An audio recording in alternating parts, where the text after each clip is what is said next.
1972년 서울 변두리 골목길 라디오 수리점의 따뜻한 이야기. 일막봄 김여사의 라디오. 1972년 4월 서울 변두리의 한 골목길. 아침 햇살이 좁은 골목길을 비추기 시작했다. 골목 양쪽으로 낡은 기와집과 슬레이트 지붕집들이 다닥다닥 붙어 있었다. 벽은 시멘트와 나무 판자로 엉성하게 이어져 있었고 처마 밑에는 연탄재를 담은 양철통이 놓여 있었다. 골목 어귀 가장 모퉁이에 명성 라디오 수리점이라는 간판이 걸려 있었다. 하얀 페인트로 쓴 글씨는 세월의 발에 누렇게 변했지만 여전히 또렷했다. 작은 유리문 너머로 진열대가 보였다. 크고 작은 라디오들이 줄지어 놓여 있었다. 어떤 것은 반짝이는 새 것이었고 어떤 것은 먼지 묻은 고물이었다. 가게 안에서는 늘 라디오 소리가 흘러나왔다. KBS 제1라디오에서는 이미자의 트로트가, 제2라디오에서는 베토벤의 교향곡이 번갈아 흘러나왔다. 그 소리는 골목길 전체에 퍼져 아침부터 저녁까지 동네를 감싸 안았다. 17살 소년 준호는 오늘도 아버지 옆에 앉아 라디오 수리를 배우고 있었다. 국민학교를 졸업하고 바로 아버지 일을 배우기 시작한 지 벌써 4년째였다. 처음에는 공구 이름도 헷갈렸지만 이제는 드라이버와 니퍼를 능숙하게 다뤘다. 아버지 박기수는 45살이었다. 이 동네에서 손꼽히는 라디오 기술자였다. 일제강점기 때 일본인 기술자 밑에서 배운 그의 솜씨는 타의 추종을 불허했다. 손만 대면 죽었던 라디오도 다시 살아났다. 멀리 청량리나 신촌에서도 라디오를 들고 찾아올 정도였다. 준호야, 이것 봐라. 아버지는 낡은 진공관 라디오를 가리켰다. 뒷판을 열자 먼지 쌓인 진공관들이 빼곡히 박혀 있었다. 라디오는 말이다. 단순히 소리 나오는 기계가 아니야. 아버지는 부드러운 붓으로 진공관의 먼지를 털어내며 말했다. 이게 사람들한테는 세상과 이어지는 창문이고 외로움을 달래주는 친구란다. 어떤 사람한테는 가족이기도 하고 어떤 사람한테는 연인이기도 해. 라디오가 어떻게 연인이 될 수 있어요? 준호가 고개를 갸우뚱했다. 나중에 알게 될 거다. 사람들은 라디오에 자기 삶을 담아. 그러니까 수리할 때도 정성껏 해야 해. 함부로 대하면 안 돼. 준호는 고개를 끄덕였다. 매일 이곳에 라디오를 들고 오는 사람들의 표정을 보면 알 수 있었다. 어떤 사람은 눈물을 글썽이며 라디오를 내밀었고 어떤 사람은 마치 병든 아이를 의사에게 맡기듯 조심스러웠다. 라디오는 그들에게 단순한 물건 이상의 의미였다. 오전 10시쯤 골목길에서 발소리가 들렸다. 누군가 천천히 걸어오고 있었다. 준호가 고개를 들자 아버지가 먼저 알아차렸다. 김 여사님이 오시는 모양이구나. 과연 잠시 후 가게 문이 삐걱 소리를 내며 열렸다. 50대 중반쯤 되어 보이는 여자가 낡은 라디오를 두 손으로 소중히 안고 들어왔다. 검은색 저고리에 회색 치마를 입은 그녀의 얼굴에는 세월의 주름이 깊게 패여 있었다. 하지만 눈빛만은 또렷했다. 머리는 깔끔하게 뒤로 빗어 올렸고 비록 낡았지만 옷은 깨끗했다. 박 사장님, 또 왔습니다. 김 여사의 목소리는 낮고 차분했다. 아이고, 김 여사님. 어서 오세요. 또 라디오가 말썽입니까? 아버지가 반갑게 맞았다. 김 여사는 이 동네에서 혼자 살았다. 골목 안쪽에 있는 단칸방에서 30년 가까이 혼자 지냈다. 젊은 시절에는 남의 집 식모살이를 했고 나이 들어서는 목욕탕에서 때밀이 일을 했다. 25에 전쟁 미망인이 되어 평생 혼자 살아왔다고 했다. 이게 자꾸 소리가 끊겼다 나왔다 해요. 어제는 아예 안 나오더라고요. 혹시 완전히 고장난 건 아닌지 걱정이 되어서요. 김 여사는 라디오를 작업대 위에 조심스럽게 올려놓았다. 마치 갓난아기 눕히듯 천천히 부드럽게. 오래된 진공관 라디오였다. 나무 케이스는 곳곳이 벗겨지고 금이 가 있었다. 손잡이 부분은 닳아서 나무결이 그대로 드러났다. 하지만 김 여사의 손때로 반들반들 윤이 났다. 먼지 하나 없이 깨끗했다. 아버지는 라디오를 천천히 돌려보았다. 준호도 옆에서 지켜보았다. 이 라디오 참 오래되었네요. 벌써 몇 년째 쓰시는 겁니까? 25회 되었습니다. 김 여사가 조용히 대답했다. 목소리에는 특별한 감정이 실려 있지 않았다. 마치 날씨를 말하듯 담담했다. 25회요? 그럼 1947년에 사신 겁니까? 네. 그때 남편이 사준 거예요. 김 여사는 잠시 말을 멈췄다. 창밖을 바라보았다. 골목길 너머 하늘이 보였다. 봄 햇살이 눈부셨다. 시집 온 지 석 달 만에 전쟁이 터졌어요. 6.25 말이에요. 그 사람은 군에 끌려갔지요. 징집 영장이 나와서 어쩔 수 없었어요. 준호는 숨을 죽이고 들었다. 아버지도 손을 멈추고 귀를 기울였다. 떠나기 전날 밤이었어요. 그 사람이 이 라디오를 사다 주며 그러더라고요. 김 여사의 목소리가 약간 떨렸다. 여보, 내가 없어도 이걸 들으면 세상 소식을 알 수 있어. 라디오에서 전쟁 끝났다는 소식 들으면 내가 돌아올 거요. 외롭지 말고 기다리시오. 그렇게 말했어요. 그래서 아버지가 조심스럽게 물었다. 석 달만 기다리면 온다고 했어요. 전쟁은 금방 끝날 거라고. 근데 석 달이 지나도 않았어요. 1년이 지나도 5년이 지나도 않았어요. 김 여사는 라디오를 쓰다듬었다. 마치 애인의 얼굴을 어루만지듯 매일 라디오를 들었어요. 전쟁 소식, 휴전 소식, 실향민 찾기 방송. 혹시 그 사람 이름이 나오지 않을까 해서요. 혹시 돌아오지 않을까 해서요. 전사 통지서는 안 왔습니까? 안 왔어요. 아무것도 안 왔어요. 살았는지 죽었는지도 모르겠어요. 그냥 사라진 거예요. 준호의 가슴이 먹먹해졌다. 17살 소년이 감당하기에는 너무 무거운 이야기였다. 그래서 25회를 기다렸습니다. 이 라디오와 함께요. 매일 밤 라디오를 켜고 잤어요. 혹시 새벽에 그 사람이 돌아오면 라디오 소리 듣고 집을 찾을 수 있게요. 지금도? 아니요. 이제는 포기했습니다. 25회면 충분하지요. 이제 그 사람도 늙어서 돌아올 수 없을 거예요. 어쩌면 진작에 죽었을지도 모르고요. 김 여사의 목소리는 여전히 담담했다. 하지만 그녀의 손은 떨리고 있었다. 라디오를 쓰다듬는 손이. 근데 이 라디오만은 못 버리겠더라고요. 이게 고장나면 그 사람이 완전히 사라지는 것 같아서요. 이게 작동하는 한 그 사람도 어딘가 살아있는 것 같아서요. 김 여사는 처음으로 눈물을 보였다. 눈가가 붉어졌다. 그래서 박 사장님이 고쳐주시면 참 고맙습니다. 제발 부탁드립니다. 아버지는 잠시 말없이 라디오를 들여다보았다. 진공관들을 하나하나 살펴보았다. 배선을 확인했다. 그리고 천천히 말했다. 김 여사님, 이 라디오 제가 완벽하게 고쳐드리겠습니다. 앞으로 10년은 더 아니 20년은 더 쓰실 수 있게요. 정말요? 예, 약속합니다. 아버지의 목소리에는 확신이 있었다. 감사합니다, 박 사장님. 정말 감사합니다. 김 여사가 깊게 허리를 숙였다. 그리고 천천히 가게를 나섰다. 문이 닫히고 골목길에 그녀의 발소리가 멀어졌다. 준호는 아버지를 바라보았다.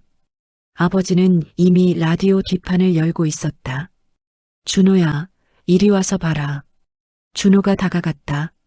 아버지가 진공관 하나를 가리켰다. 여기 봐. 이 진공관이 수명이 다했어.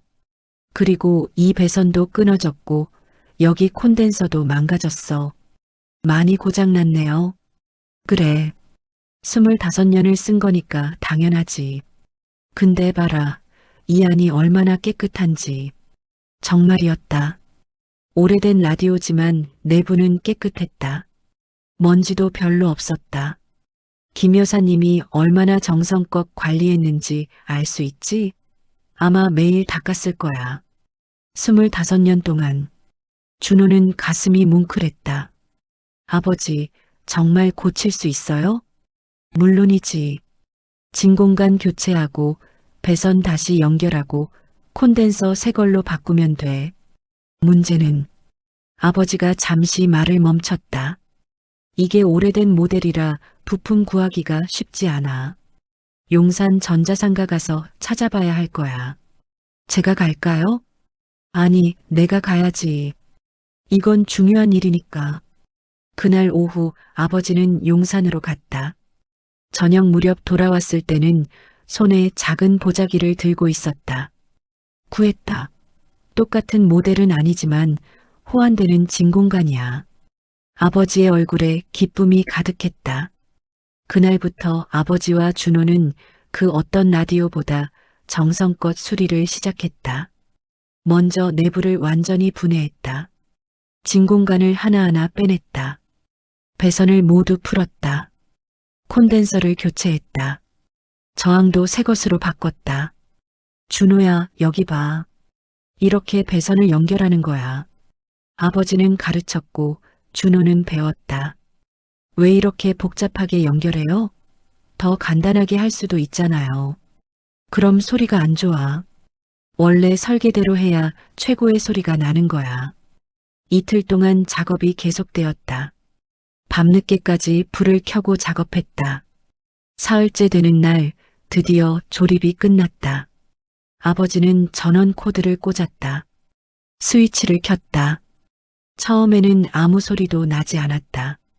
진공관이 서서히 달아오르기 시작했다. 주황빛이 은은하게 빛났다. 그리고 치직, 치직, 잡음이 들렸다. 그리고 천천히, 아주 천천히 소리가 살아났다. 라디오 아나운서의 목소리가 들렸다. 또렷하고 깨끗하게. 성공이다. 아버지가 환하게 웃었다. 준호도 기뻤다. 하지만 아버지는 거기서 멈추지 않았다. 주파수를 하나하나 맞춰보았다. KBS 제1라디오, J라디오, 미군 방송 AFKN 모두 완벽하게 수신되었다. 소리가 어때? 엄청 깨끗해요. 그렇지? 이제 외관도 손봐야지. 아버지는 나무 케이스를 닦기 시작했다. 먼지를 털고 물걸레로 닦고 왁스를 발랐다. 금간 부분은 목공 본드로 메웠다. 벗겨진 부분은 같은 색 페인트로 칠했다. 이틀을 더 작업했다. 완성된 라디오는 거의 새 것 같았다. 오래된 느낌은 그대로 살아있었지만 흠집과 먼지는 사라졌다. 준호야, 이게 바로 우리 일의 의미다. 아버지가 라디오를 쓰다듬으며 말했다. 우리는 라디오를 고치는 게 아니라 사람들의 기억과 추억을 지켜주는 거야. 김 여사님한테 이 라디오는 돌아가신 남편이야. 아니, 어쩌면 아직 살아있을지도 모르는 남편. 그 사람과의 유일한 연결고리지. 네, 아버지. 그러니까 절대 대충 해서는 안 돼. 최선을 다해야 해. 알겠지? 네. 사흘 후 김 여사가 수리비를 들고 왔을 때 라디오는 완벽히 복구되어 있었다. 어머, 이게 우리 라디오 맞나요? 김 여사가 놀란 얼굴로 라디오를 바라보았다. 네, 김 여사님 라디오 맞습니다. 한번 들어보세요. 아버지가 전원을 켰다. 깨끗한 소리가 흘러나왔다. 라디오에서는 이미자의 동백아가씨가 흘러나왔다. 완벽합니다. 이렇게 깨끗한 소리는 처음 듣는 것 같아요. 새로 산 것보다 더 좋아요. 김 여사의 얼굴이 환해졌다. 박 사장님, 수리비가 얼마예요? 1,000원입니다. 사실 부품값만 3,000원이 들었다. 아버지는 적자를 감수하고 있었다. 너무 싸게 받으시는 거 아니에요? 괜찮습니다. 오래 단골이시잖아요. 김 여사는 지갑에서 1,000원을 꺼냈다. 그리고 라디오를 조심스럽게 안았다. 이제 다시 10년은 들을 수 있겠네요. 아니, 20년도 들을 수 있겠어요. 감사합니다, 박 사장님. 준호도 커서 아버지처럼 훌륭한 기술자가 되거라. 김 여사가 라디오를 안고 가게를 나섰다. 준호는 그녀의 뒷모습을 바라보았다. 조그만 체구의 여자가 라디오를 꼭 안고 골목길을 걸어가는 모습이 왠지 슬프면서도 따뜻해 보였다. 골목 안쪽으로 사라지는 그녀의 뒷모습을 보며 준호는 생각했다. 저 라디오 안에는 25회의 기다림이 담겨 있구나. 돌아오지 않는 사람을 향한 그리움이 담겨 있구나. 그날 저녁 준호네 가족은 저녁을 먹으며 이야기를 나눴다. 아버지, 김 여사님 남편은 정말 안 돌아온 걸까요? 어머니가 한숨을 쉬었다. 전쟁 때 그런 사람이 얼마나 많았는데 가족도 못 찾고 죽은 사람이 수두룩해. 그래도 혹시 살아있을 수도. 25년이야. 살아있으면 진작 찾아왔겠지. 아버지가 조용히 말했다.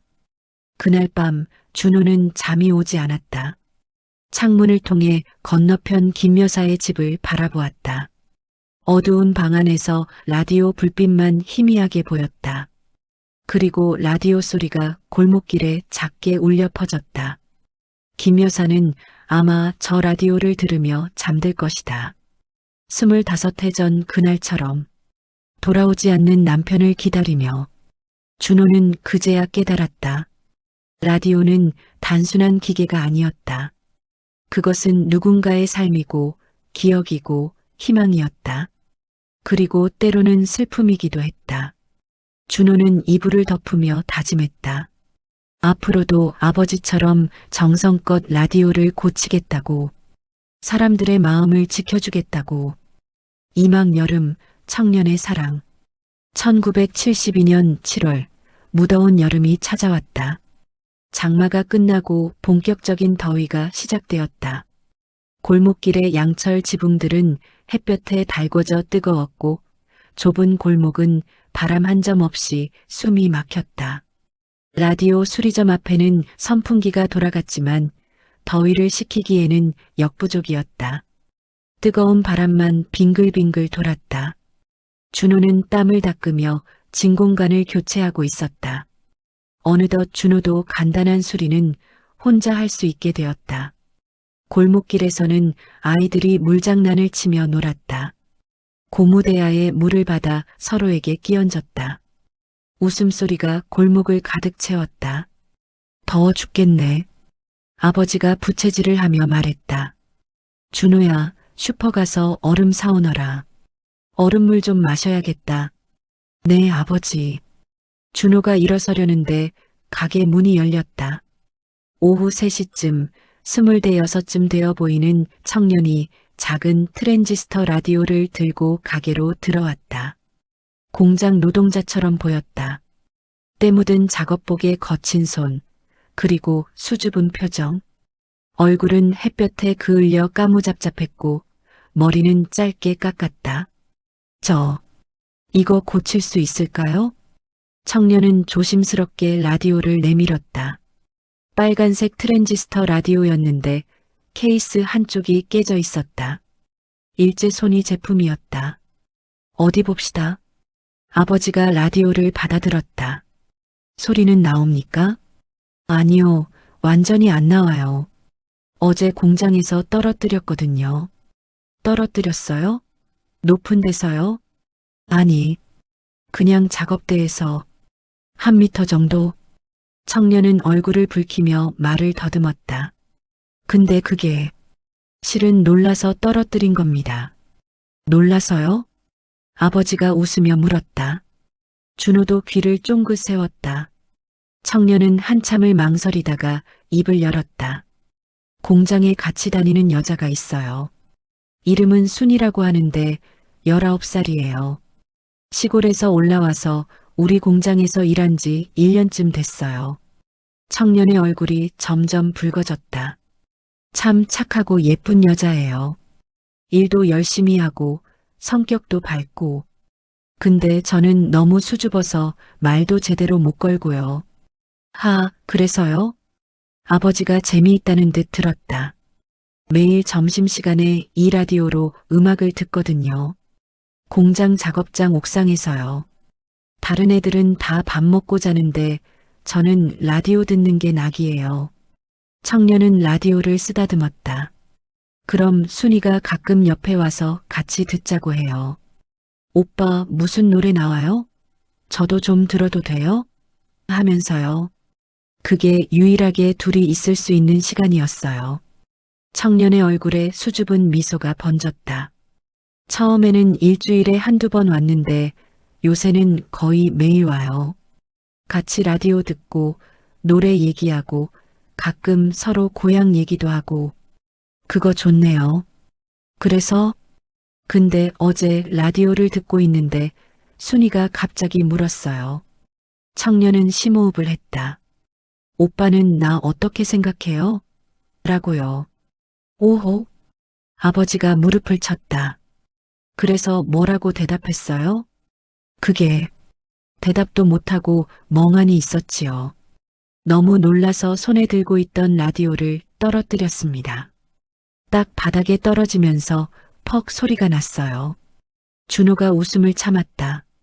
그랬더니 순이가 웃으면서 가버렸어요. 오빠 진짜 웃겨 그러면서요.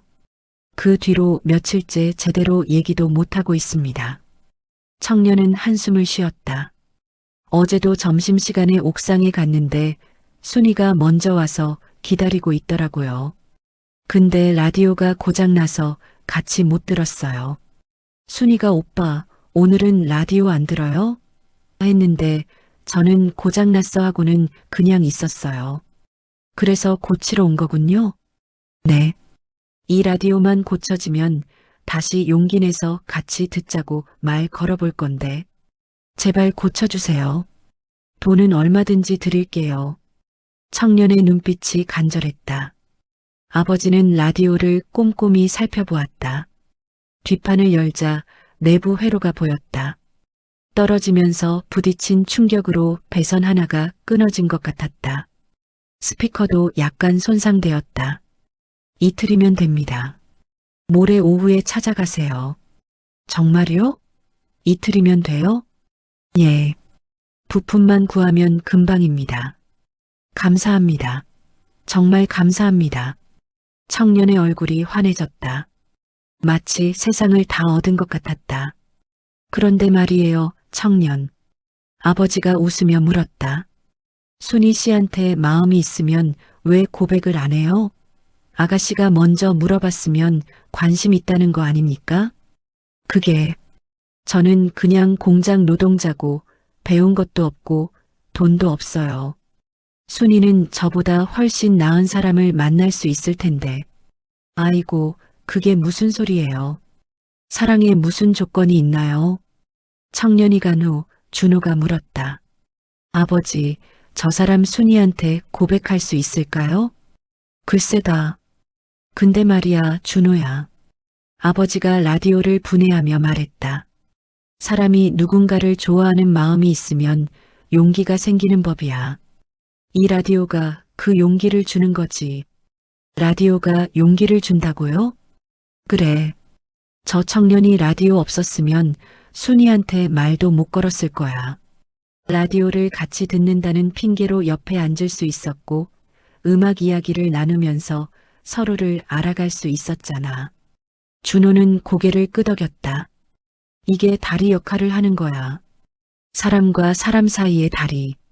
아버지와 준호는 라디오 수리에 착수했다. 먼저 끊어진 배선을 다시 연결했다. 스피커는 새 것으로 교체했다. 다행히 다른 부품들은 멀쩡했다. 준호야, 내가 한번 해봐라. 제가요? 그래. 이 정도는 내가 할 수 있어. 배선 연결하고 스피커 교체하고 케이스 수리하면 돼. 준호는 긴장하며 작업을 시작했다. 배선을 조심스럽게 연결했다. 손이 떨렸다. 천천히. 서두르지 마. 아버지가 옆에서 지켜보았다. 2시간의 작업 끝에 조립이 끝났다. 전원을 켜자 깨끗한 소리가 나왔다. 성공이야. 준호가 환하게 웃었다. 잘했다, 준호야. 이제 외관만 고치면 돼.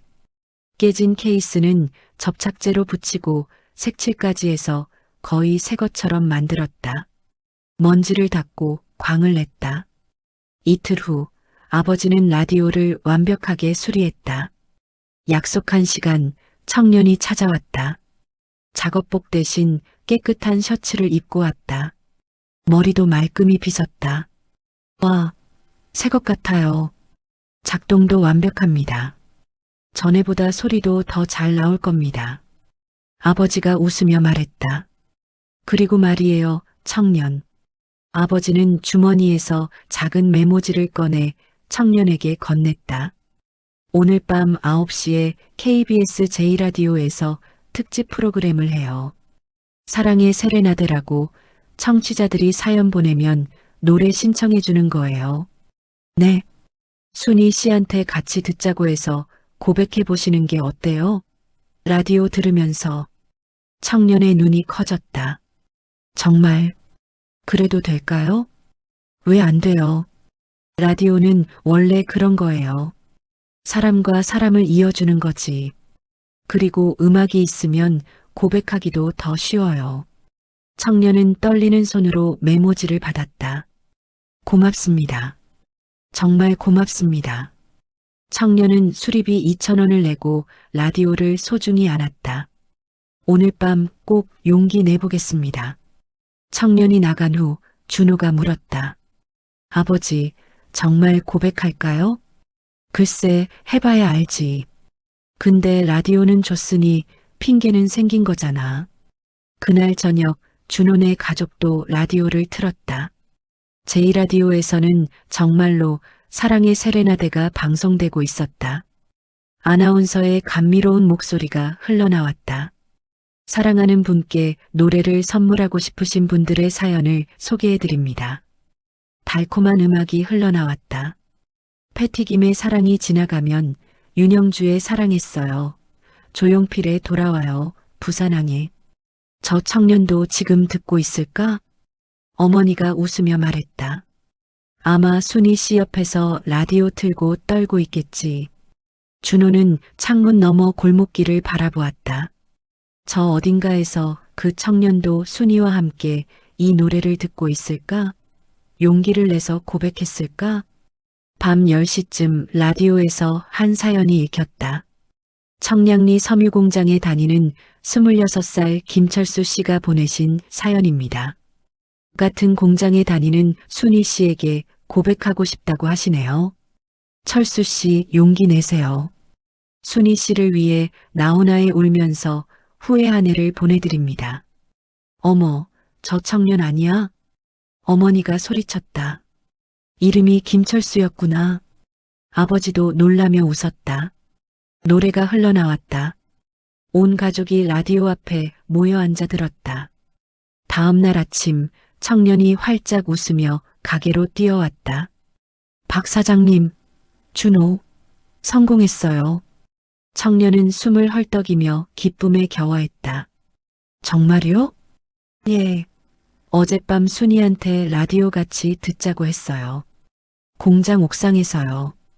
그리고 박 사장님이 알려주신 방송을 틀었어요. 그래서요? 제 사연이 나왔을 때 순이가 깜짝 놀라더라고요.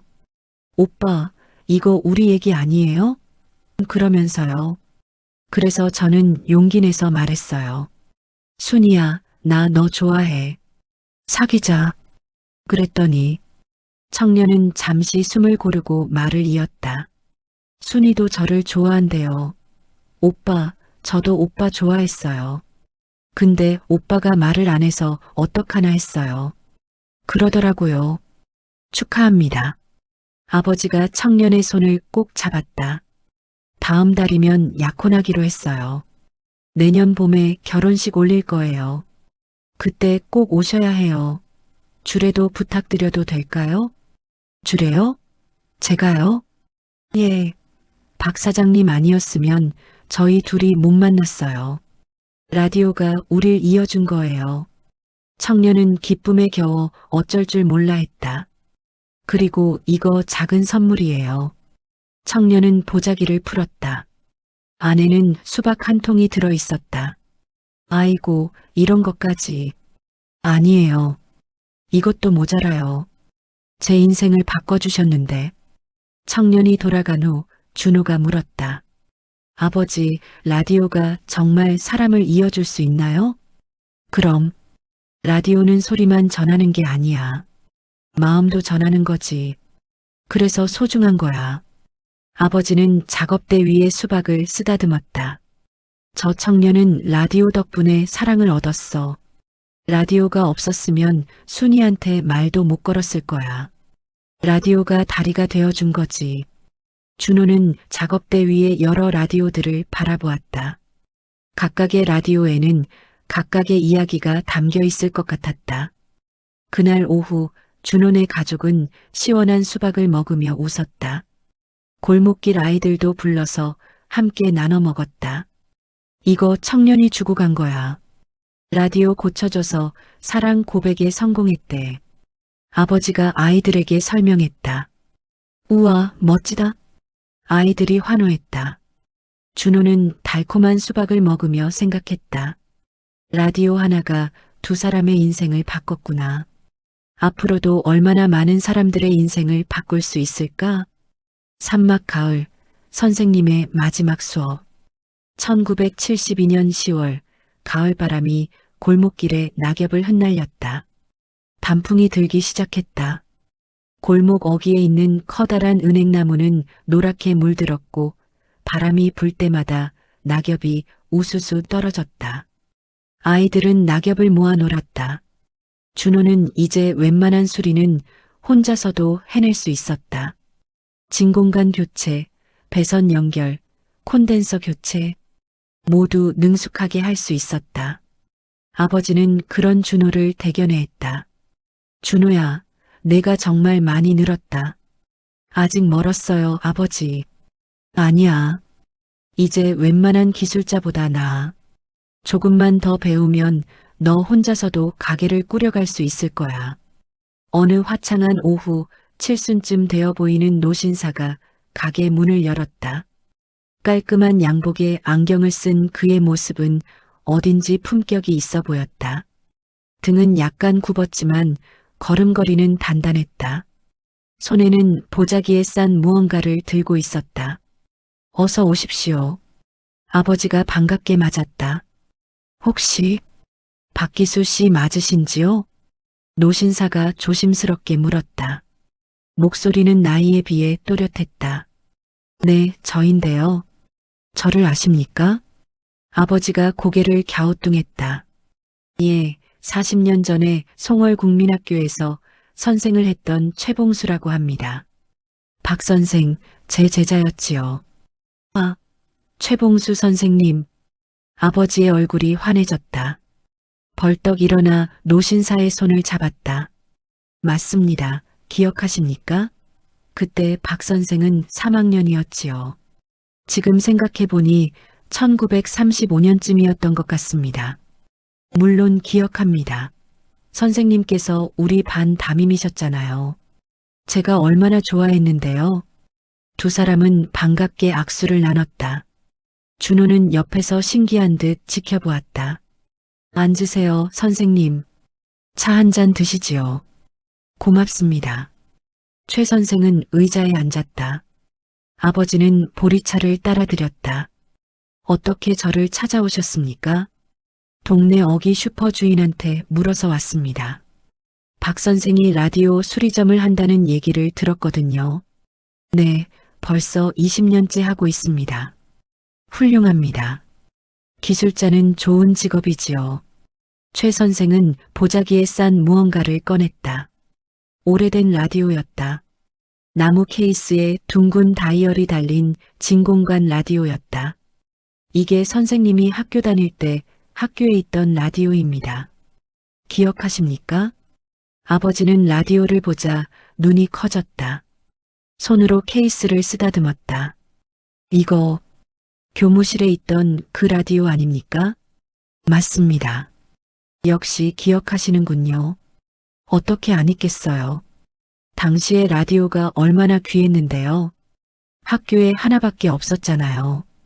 최 선생은 차를 한 모금 마시고 천천히 이야기를 시작했다. 1930년대였지요. 일제강점기 말기였습니다. 그때 라디오는 정말 귀한 물건이었어요.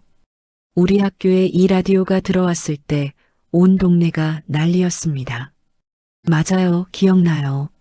매일 점심시간이면 이 라디오를 켜서 아이들에게 들려줬지요.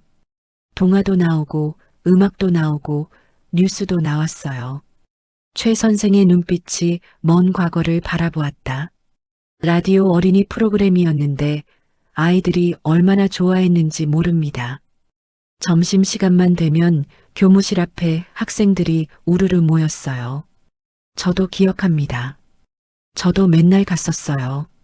아버지가 웃으며 말했다. 박 선생도 그랬지요. 밥도 안 먹고 교무실 앞에 앉아서 라디오만 들었어요. 그때는 그게 유일한 낙이었어요. 집에는 라디오가 없었으니까요. 그렇지요. 가난한 동네였으니 집에 라디오 있는 집이 거의 없었어요. 그러니 학교 라디오가 얼마나 소중했겠습니까? 최 선생은 라디오를 쓰다듬었다. 마치 오랜 친구를 대하듯. 일제가 패망하고 해방이 되었을 때도 이 라디오로 들었습니다. 1945년 8월 15일 온 학교가 이 라디오 앞에 모여서 일왕의 항복 방송을 들었지요. 그랬군요. 그리고 전쟁 때도 이 라디오로 소식을 들었어요. 인민군이 쳐들어왔다는 소식, 유엔군이 왔다는 소식, 휴전 소식, 모두 이 라디오로 들었습니다. 최 선생의 목소리가 떨렸다. 40년간 이 라디오는 학교의 상징이었어요. 아이들의 친구였고 선생들의 위안이었습니다.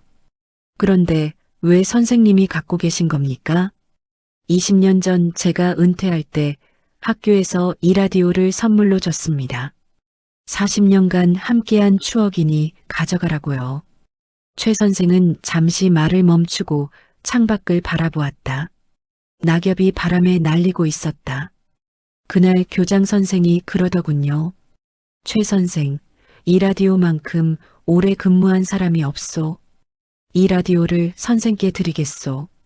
그래서 받았습니다. 준호는 가만히 듣고 있었다. 라디오 하나에 이렇게 긴 역사가 담겨 있다니. 집에 가져와서 매일 들었습니다. 20년 동안요. 아침에 일어나면 라디오를 켜고 밤에 자기 전까지 들었어요. 혼자 사는 노인한테는 라디오가 가족이나 마찬가지였습니다. 선생님 혼자 사십니까? 예. 평생 결혼을 안 했어요. 아이들 가르치는 게 좋아서요. 결혼할 생각을 못 했습니다. 최 선생은 쓸쓸하게 웃었다. 그런데 이제 제가 몸이 좋지 않습니다. 심장이 약해져서 계단도 잘 못 올라가요. 의사 선생이 요양이 필요하다고 하더군요. 그래서 다음 달이면 시골 요양원으로 내려가야 해요. 경기도 양평에 있는 요양원인데 조카가 알아봐 줬어요. 최 선생의 목소리가 잠겼다. 그 전에 이 라디오를 고쳐서 학교에 돌려주고 싶었습니다. 지금 아이들도 들을 수 있게요. 학교에 돌려주시려고요? 예. 물론 요즘은 텔레비전도 있고 다른 오락도 많지만 그래도 라디오는 라디오만의 따뜻함이 있지 않습니까? 점심시간에 아이들이 모여서 라디오 듣는 그 풍경을 다시 만들고 싶었습니다. 아버지는 조용히 라디오를 살펴보았다. 오래되어 곳곳이 낡았지만 정성껏 관리한 흔적이 역력했다. 먼지 하나 없이 깨끗했다. 선생님, 제가 정성껏 고쳐드리겠습니다. 다음 주까지 괜찮으십니까? 충분합니다. 고맙습니다. 박 선생. 최 선생이 깊게 고개 숙였다. 준호, 내가 인사드려라. 이분이 내 할아버지 뻘 되시는 큰 어른이시다. 안녕하세요, 할아버지. 준호가 공손하게 인사했다. 오, 아드님입니까? 네, 제 아들 준호입니다. 지금 제 일을 배우고 있습니다. 훌륭합니다. 아버지 기술을 배운다니 참 좋은 일입니다. 최 선생은 준호를 바라보았다. 준호, 너는 아버지한테 기술뿐만 아니라 마음도 배워야 한다. 기술은 손으로 하는 것이지만 진짜 중요한 건 마음이야. 알겠니? 네, 할아버지. 최 선생이 간 후 아버지와 준호는 그 어느 때보다 정성껏 라디오를 수리하기 시작했다. 준호야, 이 라디오는 특별해. 40년의 역사가 담겨 있어. 우리가 함부로 대할 수 없어. 네, 아버지. 먼저 라디오를 완전히 분해했다. 진공관을 하나하나 빼냈다. 모두 6개였다. 그중 4개가 수명이 다했다. 용산 가서 똑같은 모델 찾아야겠다. 아버지는 다음 날 용산 전자상가로 갔다. 저녁 늦게 돌아왔을 때는 손에 진공관 4개를 들고 있었다. 구하기 힘들었어. 옛날 모델이라서 여러 가게를 돌아다녔어. 그날부터 일주일 동안 작업이 계속되었다. 진공관을 교체하고 배선을 새로 정리하고 콘덴서를 교체했다. 저항도 새 것으로 바꿨다. 스피커 천도 찢어진 부분을 꿰맸다. 외관도 정성껏 손봤다. 나무 케이스를 닫고 금간 부분을 메우고 광을 냈다. 다이얼도 분해해서 청소했다. 준호야, 이게 마지막이다. 아버지가 라디오를 조립했다. 준호는 옆에서 지켜보았다. 전원을 켜자 진공관이 서서히 달아올랐다. 그리고 깨끗한 소리가 흘러나왔다. 성공이야. 하지만 아버지는 거기서 멈추지 않았다. 주파수를 하나하나 맞춰보았다. 모든 방송이 완벽하게 수신되었다. 일주일 후 라디오는 완벽하게 복구되었다. 최 선생이 찾으러 왔을 때 아버지는 라디오를 켜보였다. 깨끗한 소리가 흘러나왔다. KBS 라디오에서는 동요가 흘러나오고 있었다. 완벽합니다. 마치 40년 전으로 돌아간 것 같군요. 아니, 그때보다 더 좋아요. 최 선생의 눈가에 눈물이 맺혔다. 박 선생, 정말 고맙습니다. 이걸로 마지막 선물을 할 수 있겠습니다. 수리비는 얼마든지 드리겠습니다. 최 선생은 지갑을 꺼냈다. 아닙니다, 선생님. 제가 은혜를 입은 스승님인데 어떻게 돈을 받겠습니까?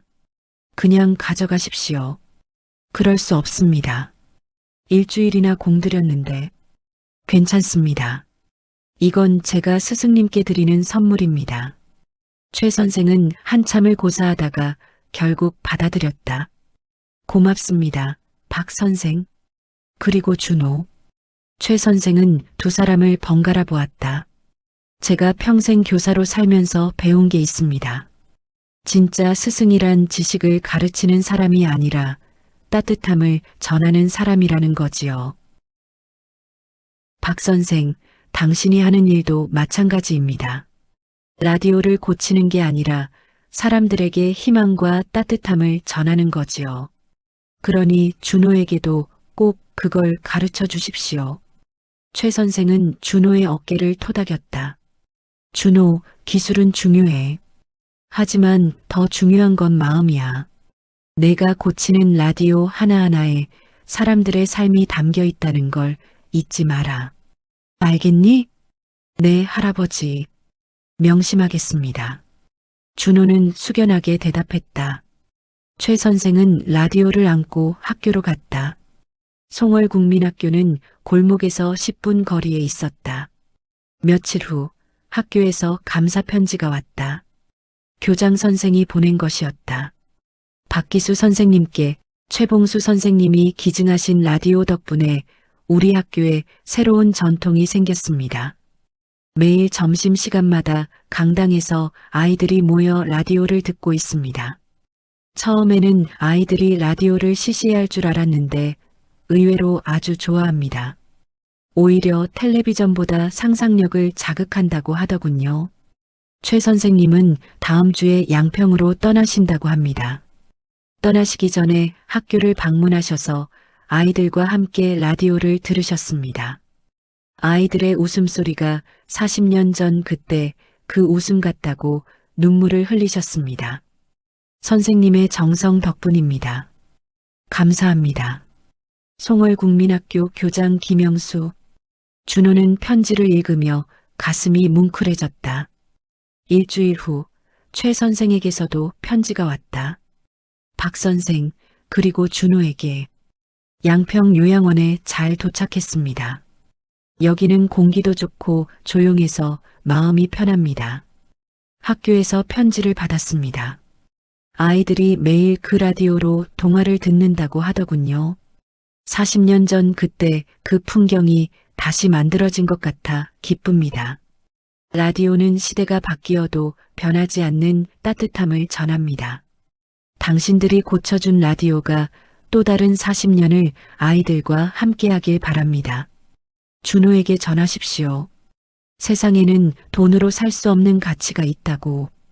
그것은 바로 누군가에게 기쁨을 주는 것이라고. 항상 건강하시고 앞으로도 많은 사람들에게 따뜻함을 전하시길. 마이너스 최봉수. 그날 밤 준호는 다짐했다. 아버지처럼 최 선생님처럼 자신도 누군가에게 따뜻함을 전하는 사람이 되고 싶다고.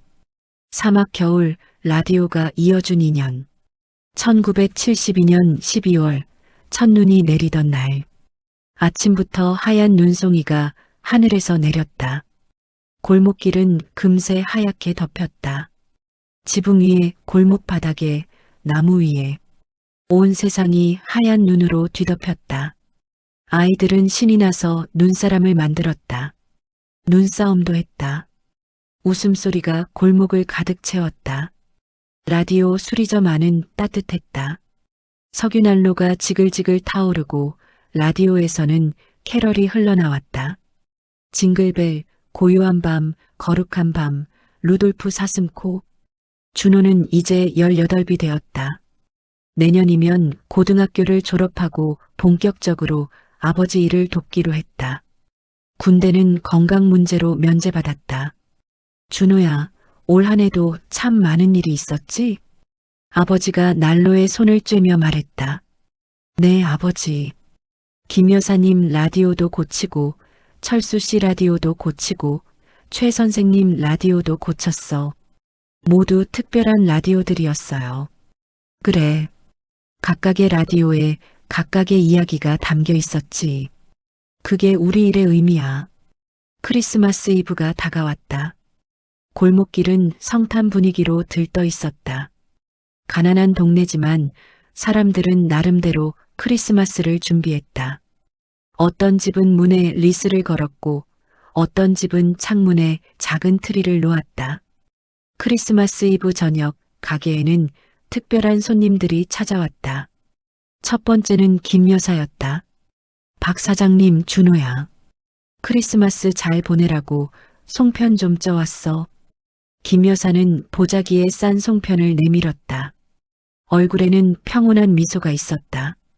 예전처럼 슬퍼 보이지 않았다. 아이고, 고맙습니다. 김 여사님. 라디오는 잘 들으시지요?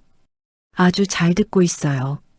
요새는 라디오 드라마를 즐겨 듣는답니다. 매일 저녁 9시에 하는 청실홍실이라는 드라마가 재미있어요. 그거 저희도 봐요. 준호가 말했다. 그리고 말이에요. 김 여사는 잠시 망설이다가 말을 이었다. 요새 혼자 사는 게 덜 외로워요. 라디오가 있으니까요. 아침에 일어나면 라디오 켜고 밥 먹을 때도 듣고 자기 전까지 들어요. 마치 누가 옆에서 말해주는 것 같아서 좋아요. 김 여사는 더 이상 슬퍼 보이지 않았다. 25회를 함께한 라디오는 이제 그녀의 삶의 일부가 되어 있었다. 외로움을 달래주는 친구가 되어 있었다. 그래서 박 사장님께 감사하다는 말씀 드리려고 왔어요. 제 라디오 고쳐주셔서요. 아닙니다. 저희가 할 일을 한 것뿐입니다. 김 여사가 돌아간 후 두 번째 손님이 왔다. 철수와 순이었다. 이제는 부부가 되어 있었다. 가을에 결혼식을 올렸다. 박 사장님, 준호, 오랜만이에요. 철수는 순이의 손을 꼭 잡고 있었다. 두 사람은 행복해 보였다. 어서 오세요. 결혼 축하드립니다. 감사합니다. 박 사장님 덕분에 결혼했어요. 순이가 수줍게 웃으며 말했다. 그리고 좋은 소식이 있어요. 철수가 순이의 배를 가리켰다. 다음 달이면 아기가 태어나요. 정말요? 축하합니다. 예. 그래서 아기 방에 놓을 라디오를 하나 사려고 왔어요. 아기한테 자장가도 들려주고 동화도 들려주려고요. 우리도 라디오 덕분에 만났으니 아기도 라디오와 함께 자랐으면 좋겠어요. 순이가 배를 쓰다듬으며 웃었다. 아버지는 진열대에서 가장 좋은 라디오 하나를 꺼냈다. 최신형 트랜지스터 라디오였다. 이게 제일 좋습니다. 소리도 깨끗하고 고장도 잘 안 나요. 얼마예요? 5,000원인데 축하 선물로 드릴게요. 그럴 수 없어요. 돈 받으세요. 아닙니다. 제가 줄에까지 섰는데 선물 하나쯤은 해야지요. 결국 부부는 감격하며 라디오를 받았다. 감사합니다, 박 사장님. 아기 낳으면 꼭 보여드릴게요. 부부가 돌아간 후 세 번째 손님이 왔다. 송월국민학교에서 온 젊은 교사였다. 안녕하세요. 송월국민학교에서 왔습니다. 어서 오세요. 최봉수 선생님께서 전해달라고 하셨어요. 교사는 편지 한 통을 건넸다. 박 선생, 그리고 준호에게. 요양원 생활이 평화롭습니다. 매일 라디오를 들으며 지내고 있습니다. 여기 요양원 노인들과 함께 라디오를 듣는데 모두 좋아합니다. 학교의 그 라디오는 여전히 아이들에게 기쁨을 주고 있다고 합니다. 매일 점심시간마다 100명이 넘는 아이들이 강당에 모여서 라디오를 듣는다고 하더군요. 당신들 덕분입니다. 크리스마스를 맞아 작은 선물을 보냅니다. 받아주시길 바랍니다. 항상 건강하시고 내년에도 많은 사람들에게 따뜻함을 전하시길. 마이너스 최봉수. 교사는 작은 상자를 꺼냈다. 안에는 손으로 짠 목도리 2개가 들어있었다. 선생님이 직접 뜨셨대요. 아버지 거, 아들 거에서 2개요. 준호는 목도리를 만져보았다. 따뜻했다. 최 선생님의 마음이 담겨 있는 것 같았다. 선생님께 감사하다고 전해주세요. 네, 그러겠습니다. 교사가 돌아간 후 준호는 편지를 다시 읽었다. 눈시울이 뜨거워졌다. 그날 저녁 손님들이 모두 돌아간 후 아버지와 준호는 따뜻한 차를 마시며 라디오를 들었다. 라디오에서는 크리스마스 특집 프로그램이 흘러나왔다. 올 한 해를 되돌아보는 시간입니다. 여러분은 어떤 한 해를 보내셨나요? 아나운서의 목소리가 흘러나왔다. 준호야. 아버지가 말했다. 올 한 해 많은 사람들을 만났지? 네, 아버지. 김 여사님의 라디오에는 잃어버린 사랑이 담겨 있었고, 철수의 라디오에는 새로운 사랑이 담겨 있었고, 최 선생님의 라디오에는 평생의 헌신이 담겨 있었어. 네. 라디오는 그저 소리를 내는 기계가 아니야. 그 안에는 사람들의 인생이 담겨 있는 거지. 그걸 이해하고 수리해야 해. 준호는 고개를 끄덕였다. 아버지, 저도 평생 이 일을 하고 싶어요. 사람들에게 따뜻함을 전하는 일이요. 아버지는 준호의 어깨를 토닥였다. 그래, 잘 생각했다. 너라면 나보다 더 훌륭한 기술자가 될 수 있을 거야. 아버지처럼 될 수 있을까요? 그럼 내가 이미 많이 배웠잖아. 기술도 배웠고 마음도 배웠어. 이제 조금만 더 경험을 쌓으면 돼. 창밖으로는 눈이 계속 내렸다. 골목길 곳곳에서 라디오 소리가 들려왔다. 어느 집에서는 캐럴이, 어느 집에서는 뉴스가, 어느 집에서는 드라마가 흘러나왔다. 준호는 창문을 열고 골목길을 바라보았다. 하얀 눈 속에서 라디오 불빛들이 반짝였다. 각각의 집에서, 각각의 라디오에서 각각의 이야기가 흘러나오고 있었다. 그리고 그 모든 라디오들이 이 작은 수리점을 거쳐갔다. 고장났을 때 이곳에 와서 다시 생명을 얻었다. 준호는 깨달았다. 자신의 일이 단순한 기술이 아니라는 것을. 그것은 사람과 사람을 이어주고 과거와 현재를 이어주고 외로움과 따뜻함을 이어주는 일이라는 것을. 라디오에서 흘러나오는 종소리가 울렸다. 자정이 되었다. 크리스마스가 찾아왔다. 준호야, 우리도 이제 들어가자. 어머니가 기다리신다. 네, 아버지. 준호는 가게 문을 닫으며 마지막으로 골목길을 바라보았다. 내년에도 그 다음 해에도 이 골목길에서 라디오 소리는 계속 흘러나올 것이다. 그리고 자신은 그 소리를 지키는 사람이 될 것이다. 준호는 미소 지으며 집으로 향했다. 골목길에는 눈이 내리고 라디오 소리가 울려 퍼지고 따뜻한 불빛들이 반짝이고 있었다. 1972년 겨울 골목길 라디오 수리점의 이야기는 이렇게 계속되고 있었다. 에필로그 2002년 겨울 서울 변두리의 그 골목길은 많이 변해 있었다. 낡은 기와집들은 다세대 주택으로 바뀌었고 슬레이트 지붕은 사라졌다. 좁았던 골목은 조금 넓어졌고 아스팔트가 깔렸다. 하지만 명성 라디오 수리점은 여전히 그 자리에 있었다. 이제는 명성전자라는 이름으로 바뀌어 텔레비전과 컴퓨터도 수리했다. 간판도 새 것으로 바뀌었지만 위치는 그대로였다. 50살이 된 준호는 여전히 그 가게를 지키고 있었다. 머리에는 흰머리가 섞였지만 손놀림은 여전히 정확했다. 아버지는 10년 전에 세상을 떠났지만 아버지가 가르쳐준 정신만은 그대로 간직하고 있었다. 가게 한쪽에는 아버지의 사진이 걸려 있었다. 그 옆에는 오래된 라디오 하나가 놓여 있었다. 아버지가 마지막으로 수리한 라디오였다. 준호는 그것을 팔지 않고 기념으로 간직하고 있었다. 어느 추운 겨울날 한 젊은 여자가 낡은 라디오를 들고 찾아왔다.